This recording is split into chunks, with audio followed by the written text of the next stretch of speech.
Hello friends, आज की video में हम बात करेंगे ऋषिकेश हाय। ट्रिप के बारे में। ऋषिकेश जो कि अपने तप, योग और आध्यात्म के नाम से जाना जाता है, वो आज काफी फेमस टूरिस्ट प्लेस बन गया है, जहां मैक्सिमम लोग वीकेंड्स में आते हैं। अगर आप भी ऋषिकेश आने की प्लानिंग कर रहे हैं तो ये वीडियो आपके बहुत ज्यादा काम आने वाली है, क्योंकि इस वीडियो में आपको ऋषिकेश ट्रिप की कंप्लीट डिटेल्स मिल जाएंगी। तो आप अभी से इस चैनल को सब्सक्राइब करके बेल आइकन को प्रेस कर लें, ताकि आपको आने वाली सारी वीडियोस की अपडेट मिलती रहे। आज की वीडियो में हम बात करेंगे कि आप ऋषिकेश कब आएं, ऋषिकेश कैसे आएं, ऋषिकेश में कहाँ रुकें, यहाँ खाने पीने के क्या ऑप्शंस हैं, ऋषिकेश में आप कहाँ कहाँ घूमें, ऋषिकेश में रिवर राफ्टिंग और बाकी के एडवेंचरस एक्टिविटीज आप कैसे करें, और साथ ही ऋषिकेश घूमने में आपका कितना खर्चा आएगा। तो आप इस वीडियो को बिल्कुल एंड तक देखिएगा, ताकि आपसे कोई भी डिटेल मिस ना हो सके। तो चलिए अब बात करते हैं कि आप ऋषिकेश कैसे आएं। अगर आप ऋषिकेश ट्रेन से आना चाहते हैं तो आपकी जानकारी के लिए मैं बता दूं कि ऋषिकेश में ही वहाँ का रेलवे स्टेशन है, बट वहाँ पर बहुत ही कम ट्रेन आती हैं। तो आपको सबसे पहले आना होगा हरिद्वार रेलवे स्टेशन। हरिद्वार से ऋषिकेश 35 किलोमीटर दूर है, जहाँ तक आप बाई बस जा सकते हैं। और अगर आप ये जानना चाहते हैं कि आप हरिद्वार कैसे आएं और हरिद्वार में कैसे घूमें, तो आप उसके लिए मेरी हरिद्वार वाली वीडियो चेकआउट कर सकते हैं, जिसकी लिंक आपको नीचे डिस्क्रिप्शन में मिल जाएगी। और अभी आपको ये वीडियो ऊपर आई बटन पर भी शो हो रही होगी। हरिद्वार रेलवे स्टेशन से बाहर निकलते ही आपको बस स्टैंड मिल जाएगा, जहाँ से हर आधे घंटे में आपको ऋषिकेश के लिए बसेस मिल जाएंगी। हरिद्वार से ऋषिकेश बाई बस जाने के लिए आपको 50 से 55 रुपीज खर्च करने होंगे। अगर आप फ्लाइट से ऋषिकेश जाना चाहते हैं तो सबसे नियरेस्ट एयरपोर्ट देहरादून एयरपोर्ट है, और आपको देहरादून से भी बसेस मिल जाएंगी, जो कि आपको डायरेक्ट ऋषिकेश ड्रॉप कर देंगी। और इन सब के अलावा अगर आप दिल्ली और चंडीगढ़ जैसी नॉर्थ की सिटीज से आ रहे हैं तो आपको डायरेक्ट ऋषिकेश के लिए बसेस भी मिल जाएंगी। तो आज की वीडियो में हम जा रहे हैं ऋषिकेश। तो अभी है हम इस समय हरिद्वार के वाल्मीकि चौक पर, आप पीछे देख सकते हैं वो वाल्मीकि चौक है। यहाँ से आपको इस टाइप के ऑटो मिल जाएंगे बहुत सारे, जो आपको 50 रुपीज़ में ऋषिकेश ड्रॉप कर देंगे। बट इसमें यही है कि शेयरिंग ऑटो है, तो जब तक इसमें पूरे पैसेंजर्स नहीं आते तब तक हम यहाँ से आगे नहीं जा सकते। बट बस से तो बेटर ही है, क्योंकि बस हर एक स्टॉप पे रुकेगी और आपको काफ़ी टाइम लग जाएगा उसमें जाने में। और इसमें ज़्यादा से ज़्यादा आपको आधा घंटा लगेगा, आधा से 1 घंटे में ये आपको आराम से ऋषिकेश पहुँचा देगा। तो चलिए मिलते हैं ऋषिकेश में। तो दोस्तों, ऋषिकेश में आपका स्वागत है। ये है ऋषिकेश की पावन भूमि, जो कि अपने योग और तप के लिए सबसे ज्यादा फेमस है। ऋषिकेश बस स्टॉप के आसपास आपको स्कूटीज रेंट पर मिल जाएंगी। अगर आप आराम से ऋषिकेश घूमना चाहते हैं तो मैं आपको सजेस्ट करूंगा कि आप स्कूटी रेंट पर ले लीजिए, जिसके लिए आपको 600 to 700 रुपीज पे करने होंगे। यह है हमारा ऋषिकेश का होटल रूम, जिसके लिए हमने 800 रुपीज पे किए हैं। आपको ऋषिकेश में 700 to 800 रुपीज से होटल्स मिलने स्टार्ट हो जाएंगे। होटल में चेक इन करते ही हम सबसे पहले गए राफ्टिंग करने। जहाँ से हमने स्कूटी रेंट पर ली थी, वहीं से हमने राफ्टिंग भी बुक करवा ली थी।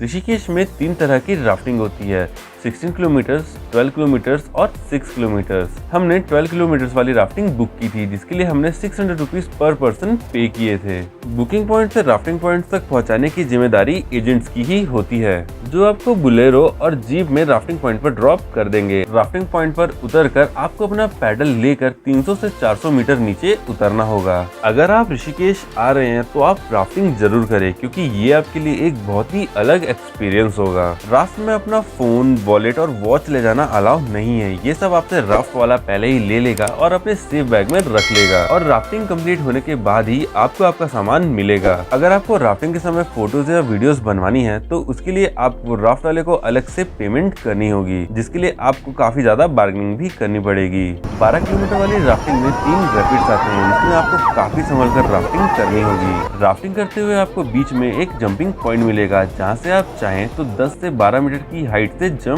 कर सकते हैं। राफ्टिंग करते करते हमें 2 से 3 घंटे लग गए और शाम होने लगी।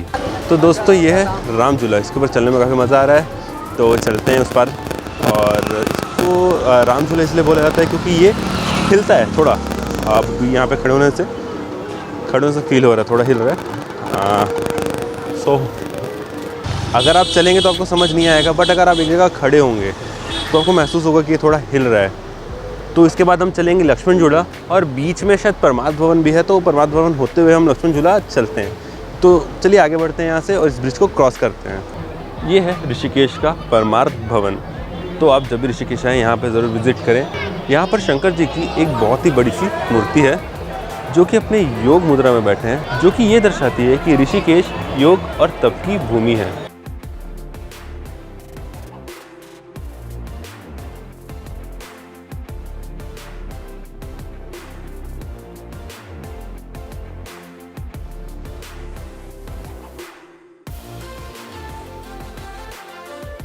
सॉरी, इससे पहले जो मैंने आपको दिखाया था वो था जानकी ब्रिज और ये है राम झूला। तो चलिए चलते हैं राम झूले पे, और इसके 2 किलोमीटर दूर है लक्ष्मण झूला। तो चलिए पहले चलते हैं राम झूला पे और इसके बाद जाएंगे लक्ष्मण झूले पर।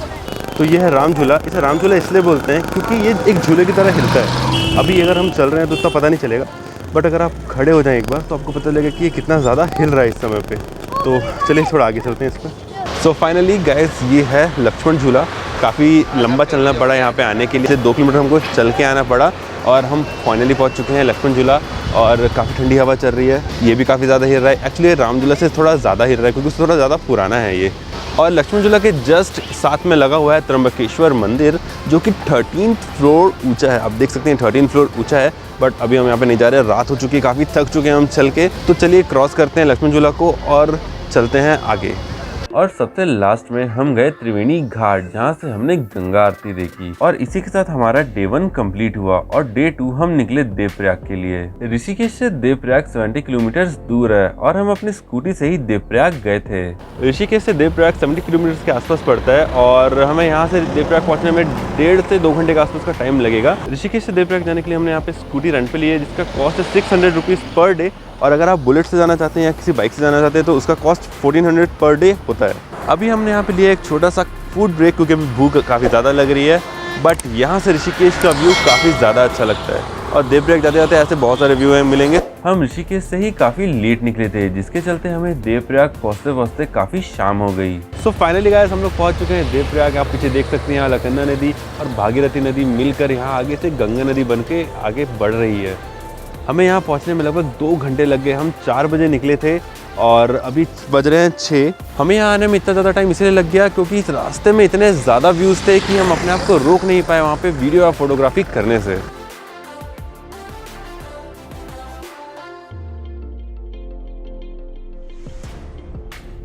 देवप्रयाग पंचप्रयागों में से एक है और सबसे ज़्यादा इम्पोर्टेंट है क्योंकि इसी जगह पर अलकनंदा नदी और भागीरथी मिलकर गंगा नदी बनती है। इस जगह से पहले, मतलब कि देवप्रयाग से पहले, गंगा नदी को भागीरथी नदी कहा जाता है। तो चलिए चलते हैं नीचे घाट पर। वहाँ पे अभी आरती भी चल रही है। आपको सुनाई नहीं दे रहा होगा, आपको दिखाई भी नहीं दे रहा होगा, लेकिन मैं यहाँ से देख सकता हूँ कि वहाँ पे आरती चल रही है। तो जब तक हम वहाँ नीचे पहुँचेंगे तब तक आरती तो खत्म हो चुकी होगी।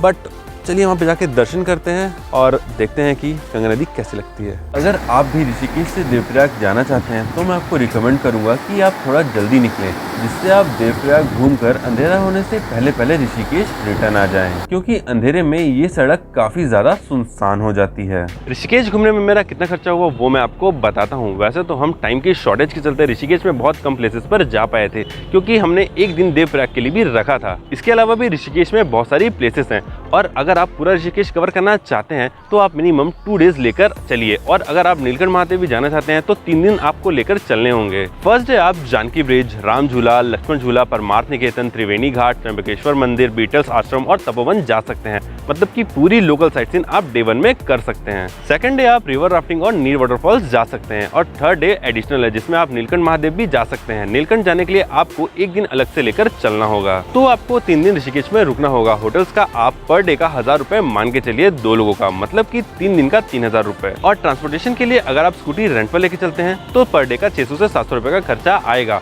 और एक स्कूटी में 2 लोग आराम से घूम सकते हैं। मतलब कि 3 दिन का 2000 रुपए और पेट्रोल को भी जोड़ दिया जाए तो 500 से 700 रुपए का पेट्रोल आराम से लग जाएगा। मतलब कि 2500 से 2700 रुपए आप ट्रांसपोर्टेशन के लिए लेकर चलिए। और अब बात आती है फूड की, तो अगर आप नॉर्मल रेस्टोरेंट्स में खाते पीते हैं तो पर डे का 2 लोगों पर मिनिमम 600 से 700 रुपए का खर्चा आएगा। मतलब कि 3 दिन का आप 2000 मान के चलिए। और अगर आप फैंसी कैफेज में जाते हैं तो 1500 से 2000 रुपए एक ही दिन में खर्चे हो जाएंगे। तो अब टोटल किया जाए तो होटल्स, ट्रांसपोर्टेशन और फूड का मिलाकर 7 से 8000 रुपए 3 दिन का खर्चा आता है 2 लोगों के लिए। इसमें आप 2 लोग आराम से ऋषिकेश कवर कर लेंगे। और अगर आप ग्रुप में जाते हैं तो आपका इससे भी कम खर्चा आएगा। तो आज की वीडियो में बस इतना ही। मैं उम्मीद करता हूँ कि आपको जितने भी डाउट्स थे वो सब क्लियर हो गए होंगे। अगर आपको फिर भी कोई डाउट होता है तो आप नीचे कमेंट बॉक्स में मुझे पूछ सकते हैं। अगर आपकी वीडियो पसंद आई हो तो इस वीडियो को लाइक करें और इस चैनल को सब्सक्राइब करके बेल आइकन को प्रेस कर लें, ताकि आपको आने वाली वीडियोस के अपडेट मिलते रहें। फिर मिलेंगे नेक्स्ट वीडियो में, तब तक के लिए बाय बाय।